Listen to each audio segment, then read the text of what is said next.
Hey, what's going on, guys and gals? Hey, listen, I apologize for removing the video that I did yesterday, but I wanted to do a more accurate test, and someone had mentioned I didn't do it properly and my math equations were off. And come to find out, they were correct, but we're going to go ahead and run through this in a little more detail. Now, on my AES50A routing, this is strictly for me, where I can sit here and listen through my studio monitors. We're going to come up here to the USB outputs, and this is bus 1, which is going to come from Fairlight, and this is the SD cards, which is going to come from bus 2. Now I've got these two buses running into a matrix right here. So if I play this, we're going to see some signal. Okay, so I've got this audio is going into Fairlight via USB. And if we pull that up, we can look at it. So all of these channels coming in here, I just off-stepped them by 2 because we've got to save the USB outputs and inputs 1 and 2 to do these tests. OBS, vMix, Zoom, Camtasia, they're all looking for that USB input 1 and 2. So this is what we've got going on here. Everything is raw. There's no plugins, no processing, no anything. So let's go ahead and jump up and use this program that I just found. And it's pretty slick. Okay, and it's going to help us test this latency. And the name of it is called RTL Utility. Now, from what I understand, this is what the developers use. It's a very well-known utility program for testing latency. And then we're going to do this with mathematics. I'm going to bring up the calculator and we'll go from there. Okay.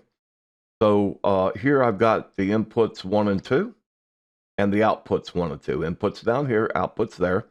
I've got the extended, which it'll tell you it's just going to measure 5 seconds. So let's go ahead and do that now.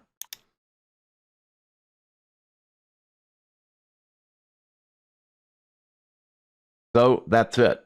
Between the input from the SD cards and the inputs from Fairlight, we have a total of 10.6 milliseconds. Now we're going to test this in Reaper. So now that we're in Reaper, I've got the Fairlight coming in on input 1, and then I've got the Wing coming in on input 2. We're going to come up here to View. Going to come down here for the time unit for the ruler, and as you can see, I've got samples selected, and that's what we're going to use. I'm going to arm these. I got them armed. You arm them right here in Reaper. That's why they turn red. And I'm going to hit record, and then I'm going to hit play on the SD player, and we're going to catch the head of this file so we can get a very accurate count of the samples. Really, this is all that we need. We just need to catch the head of that file, or those files. I'm going to hit stop. I'm going to save it all. I'm going to unarm these, and this is what we're looking for right here. If I come right here and zoom in, right there. I'm going to hit M on the keyboard. That's a marker. I'm going to come right down here. And I'm going to zoom in just a bit more. I want to get it close. I'm going to hit M again. And guys, when we talk about samples, you see those little dots? Those are samples. 48,000 per second. Because if you look right up here, we are at 48 kHz. Okay? So now all we have to do is come up here, and we're going to open a window.